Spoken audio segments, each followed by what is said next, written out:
ಸ್ನೇಹಿತರೆ, ಚರಿತ್ರೆ ಮತ್ತೊಂದು ವಿಡಿಯೋಗೆ ನಿಮಗೆಲ್ಲ ಪ್ರೀತಿಯ ಸ್ವಾಗತ. ಜಗತ್ತು ಏನನ್ನ ನಿರೀಕ್ಷೆ ಮಾಡ್ತಾ ಇತ್ತೋ ಅದು ಶುರುವಾಗಿದೆ. ಯಾವಾಗ ಭಾರತ ಅಮೆರಿಕದ ಧಮ್ಕಿಗಳಿಗೆ ಹೆದರೋದಿಲ್ಲ ಅನ್ನೋದು ಹುಚ್ಚು ಅಧ್ಯಕ್ಷ ಟ್ರಂಪ್ಗೆ ಗೊತ್ತಾಯಿತು. ಈಗ ಟ್ರಂಪ್ ಸೋಷಿಯಲ್ ಮೀಡಿಯಾ ವಾರ್ ಶುರು ಮಾಡಿಬಿಟ್ಟಿದ್ದಾರೆ. ಇಲ್ಲಿವರೆಗೆ ಭಾರತವನ್ನ ಫ್ರೆಂಡ್ ಅಂತ ಹೇಳ್ತಾ ಇದ್ದ ಅಮೆರಿಕ ಈಗ ಶತ್ರುವಿನ ರೀತಿ ನೋಡೋದಕ್ಕೆ ಶುರು ಮಾಡಿದೆ. ಅದರಲ್ಲೂ ಟ್ರಂಪ್ ಅಂತೂ ದಿನಾಲೂ ಭಾರತದ ಜಪ ಮಾಡ್ತಾ ಇದ್ದಾರೆ. ಭಾರತ ರಷ್ಯಾದಿಂದ ತೈಲ ಖರೀದಿ ಮಾಡುವ ಮೂಲಕ ಉಕ್ರೇನ್ ವಿರುದ್ಧದ ಯುದ್ಧಕ್ಕೆ ಫಂಡಿಂಗ್ ಮಾಡ್ತಾ ಇದೆ ಅನ್ನುವ ಆರೋಪವನ್ನ ಟ್ರಂಪ್ ಮಾಡಿದ್ದಾರೆ. ಭಾರತದ ವಿರುದ್ಧ ಸರಣಿ ಪೋಸ್ಟ್ಗಳನ್ನ ಮಾಡ್ತಾ ಇದ್ದಾರೆ. ಕೈಲಾಗದ ಶತ್ರುವಿನ ಕೊನೆಯ ಆಯುಧ ಅಂದ್ರೆ ಅದು ಅಪಪ್ರಚಾರ. ಟ್ರಂಪ್ ಈಗ ಅದನ್ನೇ ಶುರು ಮಾಡಿದ್ದಾರೆ. ಆದರೆ ಭಾರತ ಸುಮ್ಮನೆ ಇರಬೇಕಲ್ವಾ? ಹುಚ್ಚಾಟ ಮಾಡ್ತಾ ಇರುವ ಟ್ರಂಪ್ಗೆ ಸರಿಯಾಗಿ ತಿರುಗೇಟು ಕೊಡ್ತಾ ಇದೆ ಭಾರತ.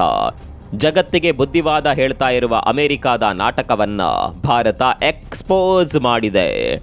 ಭಾರತದ ವಿರುದ್ಧ ಬೊಗಳೆ ಬಿಡ್ತಾ ಇರುವ ಅಮೆರಿಕ ರಷ್ಯಾದಿಂದ ಏನೆಲ್ಲ ಖರೀದಿ ಮಾಡ್ತಾ ಇದೆ ಅನ್ನುವ ಲಿಸ್ಟನ್ನ ಭಾರತ ಜಗತ್ತಿನ ಮುಂದೆ ಇಟ್ಟಿದೆ. ಅಲ್ಲಿಗೆ ಟ್ರಂಪ್ ಮಾಡ್ತಾ ಇರುವ ನಾಟಕ ಜಗತ್ತಿನ ಮುಂದೆ ಬೆತ್ತಲಾಗಿದೆ. ಹೀಗೆ ಒಂದು ಕಡೆ ಭಾರತ ಅಮೆರಿಕದ ಡಬಲ್ ಸ್ಟ್ಯಾಂಡರ್ಡ್ ಅನ್ನ ಬಯಲು ಮಾಡ್ತಾ ಇದ್ರೆ, ಮತ್ತೊಂದು ಕಡೆ ಭಾರತದ ವಿದೇಶಾಂಗ ಸಚಿವ ಜೈಶಂಕರ್ ಹಾಗೂ ರಾಷ್ಟ್ರೀಯ ಭದ್ರತಾ ಸಲಹೆಗಾರ ಅಜಿತ್ ದೋವಲ್ ರಷ್ಯಾಗೆ ಭೇಟಿ ಕೊಡೋದಕ್ಕೆ ರೆಡಿಯಾಗಿದ್ದಾರೆ. ಈ ಏಕಾಏಕಿ ಭೇಟಿ ಕುತೂಹಲ ಮೂಡಿಸಿದೆ. ಅಷ್ಟಕ್ಕೂ ಜೈಶಂಕರ್ ಹಾಗೂ ದೋವೆಲ್ ರಷ್ಯಾಗೆ ಭೇಟಿ ಕೊಡ್ತಾ ಇರೋದು ಯಾಕೆ? ಈ ಭೇಟಿ ಜಗತ್ತಿನ ಗಮನ ಸೆಳೆಯುತ್ತಿರೋದಕ್ಕೆ ಕಾರಣವೇನು? ಭಾರತ ಅಮೆರಿಕವನ್ನ ಎಕ್ಸ್ಪೋಸ್ ಮಾಡಿದ್ದು ಹೇಗೆ? ಎಲ್ಲವನ್ನ ಡೀಟೇಲ್ ಆಗಿ ತೋರಿಸ್ತೀವಿ ನೋಡಿ.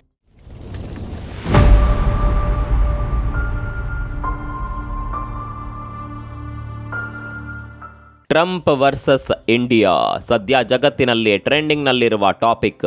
ಹೆದರಿಸಿ ಬೆದರಿಸಿ ಭಾರತವನ್ನ ತನ್ನ ತಾಳಕ್ಕೆ ತಕ್ಕ ಕುಣಿಸಬಹುದು ಅಂತ ಟ್ರಂಪ್ ಅಂದುಕೊಂಡಿದ್ರು. ಆದರೆ ಟ್ರಂಪ್ ಏನೇ ಧಮ್ಕಿ ಹಾಕಿದ್ರು ಭಾರತ ಕೇರೆ ಮಾಡಿಲ್ಲ. ಒಂದೇ ಮಾತಿನಲ್ಲಿ ಹೇಳಬೇಕು ಅಂದರೆ ಭಾರತ ಟ್ರಂಪ್ಗೆ ಕವಡೆ ಕಾಸಿನ ಕಿಮ್ಮತ್ತನ್ನ ಕೂಡ ಕೊಡಲಿಲ್ಲ. ಇದು ಸಹಜವಾಗಿಯೇ ಟ್ರಂಪ್ ಪಿತ್ತ ನೆತ್ತಿಗೇರುವಂತೆ ಮಾಡಿದೆ. ಹೀಗಾಗಿ ಹತಾಶೆಯಿಂದ ಕುದಿಯುತ್ತಿರುವ ಟ್ರಂಪ್ ಭಾರತದ ವಿರುದ್ಧ ಸೋಷಿಯಲ್ ಮೀಡಿಯಾದಲ್ಲೇ ಸಮರ ಸಾರಿದ್ದಾರೆ. ಸರಣಿ ಪೋಸ್ಟ್ಗಳನ್ನ ಭಾರತದ ವಿರುದ್ಧ ಮಾಡ್ತಾ ಇದ್ದಾರೆ. ಈ ಹಿಂದೆ ಏನೆಲ್ಲ ಮಾಡಿದ್ದಾರೆ ಅನ್ನೋದು ನಿಮ್ಗೆ ಗೊತ್ತಿದೆ.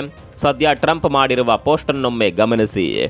ಭಾರತ ರಷ್ಯಾದಿಂದ ದೊಡ್ಡ ಪ್ರಮಾಣದಲ್ಲಿ ಕಚ್ಚಾ ತೈಲ ಆಮದು ಮಾಡಿಕೊಳ್ತಾ ಇದೆ. ಈ ಮೂಲಕ ದೊಡ್ಡ ಪ್ರಮಾಣದಲ್ಲಿ ಲಾಭ ಮಾಡಿಕೊಳ್ತಾ ಇದೆ. ಭಾರತ ಕೇವಲ ದೊಡ್ಡ ಪ್ರಮಾಣದಲ್ಲಿ ರಷ್ಯಾದ ತೈಲ ಖರೀದಿ ಮಾಡ್ತಾ ಇಲ್ಲ, ಖರೀದಿಸಿದ ತೈಲವನ್ನ ಮುಕ್ತ ಮಾರುಕಟ್ಟೆಯಲ್ಲಿ ಮಾರಾಟ ಮಾಡಿ ಅದರಿಂದಲೂ ಲಾಭ ಮಾಡಿಕೊಳ್ತಾ ಇದೆ. ಅತ್ತ ರಷ್ಯಾದ ಯುದ್ಧ ಟ್ಯಾಂಕರ್ಗಳಿಂದ ಉಕ್ರೇನ್ನಿಂದ ಹಲವು ಜನ ಸಾಯುತ್ತಿದ್ದರೂ ಭಾರತ ಕೇರ್ ಮಾಡುತ್ತಿಲ್ಲ. ಈ ಕಾರಣದಿಂದಲೇ ಭಾರತದಿಂದ ಖರೀದಿಸುವ ಎಲ್ಲಾ ಸರಕುಗಳಿಗೂ ಸುಂಕವನ್ನ ಗಣನೀಯವಾಗಿ ಏರಿಕೆ ಮಾಡಲಾಗುವುದು. ಇದು ಟ್ರಂಪ್ ಭಾರತಕ್ಕೆ ನೀಡಿರುವ ಎಚ್ಚರಿಕೆ.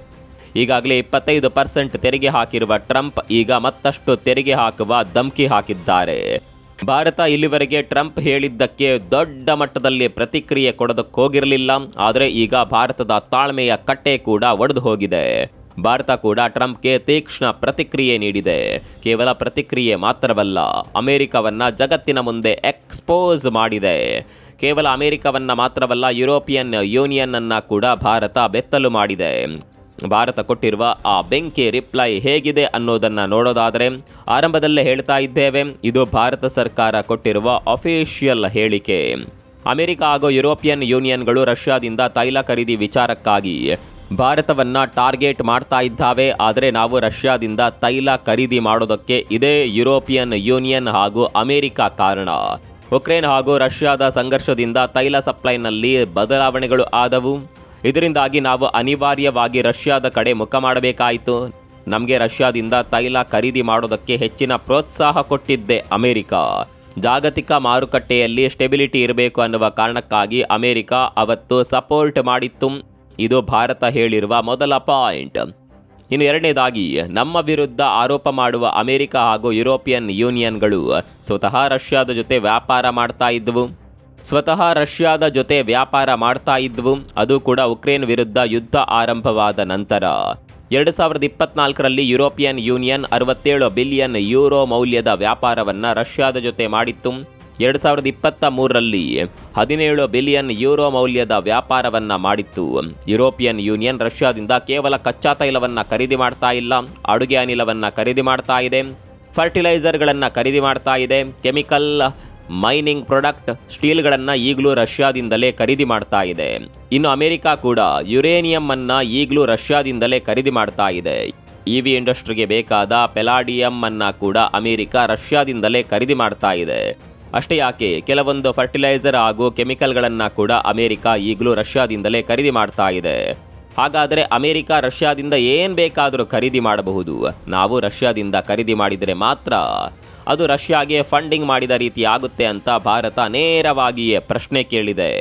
ಈ ಪ್ರಶ್ನೆಗೆ ಖಂಡಿತವಾಗಿಯೂ ಟ್ರಂಪ್ ಬಳಿ ಉತ್ತರವಿಲ್ಲ, ಉತ್ತರ ಕೊಡೋದಕ್ಕೆ ಕೂಡ ಸಾಧ್ಯವಿಲ್ಲ ಬಿಡಿ. ಭಾರತ ತನ್ನ ಒಂದೇ ಒಂದು ಸ್ಟೇಟ್ಮೆಂಟ್ನಲ್ಲಿ ಅಮೆರಿಕದ ಡಬಲ್ ಸ್ಟ್ಯಾಂಡರ್ಡ್ ನೀತಿಯನ್ನು ಬಯಲು ಮಾಡಿಬಿಟ್ಟಿದೆ. ಹಾಗೊಂದು ವೇಳೆ ಟ್ರಂಪ್ಗೆ ರಷ್ಯಾದ ವಿರುದ್ಧ ನಿರ್ಬಂಧಗಳನ್ನು ಹಾಕಬೇಕು ಅಂತಾನೆ ಇದ್ರೆ ಅಮೆರಿಕ ರಷ್ಯಾದ ಜೊತೆ ವ್ಯಾಪಾರವನ್ನೇ ಮಾಡಬಾರದು. ಅದರಿಂದ ನಷ್ಟವಾಗುವುದು ಅಮೆರಿಕಾಗೆ ಹೊರತು ರಷ್ಯಾಗಲ್ಲ. ಇಲ್ಲಿ ಮತ್ತೊಂದು ವಿಚಾರ ನಿಮ್ಗೆ ಗೊತ್ತಿರಬೇಕು, ಅಮೆರಿಕ ಭಾರತದ ಎಲ್ಲಾ ವಸ್ತುಗಳ ಮೇಲೆ ತೆರಿಗೆ ಹಾಕಿಲ್ಲ. ಭಾರತದಿಂದ ಅಮೆರಿಕಾಗೆ ಸಪ್ಲೈ ಆಗುವ ಮೆಡಿಸಿನ್ ಮೇಲೆ ತೆರಿಗೆ ಹಾಕಿಲ್ಲ.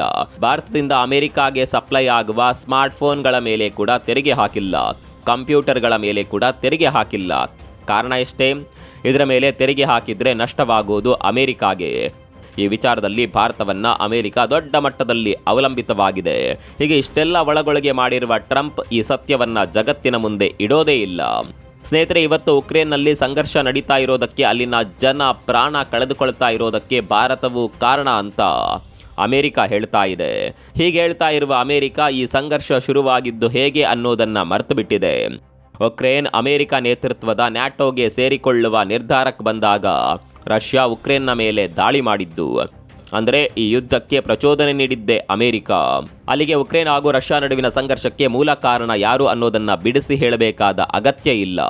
ಹೀಗೆ ಅಮೆರಿಕ ಹಾಗೂ ಭಾರತದ ನಡುವೆ ರಷ್ಯಾದ ವಿಚಾರವಾಗಿ ಇಷ್ಟೆಲ್ಲ ಬೆಳವಣಿಗೆಗಳು ಆಗ್ತಾ ಇರಬೇಕಾದ್ರೆ ಭಾರತದ ವಿದೇಶಾಂಗ ಸಚಿವ ಜೈಶಂಕರ್ ಹಾಗೂ ರಾಷ್ಟ್ರೀಯ ಭದ್ರತಾ ಸಲಹೆಗಾರ ಅಜಿತ್ ದೋವಲ್ ದಿಢೀರಂತ ರಷ್ಯಾಗೆ ಭೇಟಿ ಕೊಡಲಿದ್ದಾರೆ ಅನ್ನುವ ಸುದ್ದಿಗಳು ಬರ್ತಾ ಇದೆ.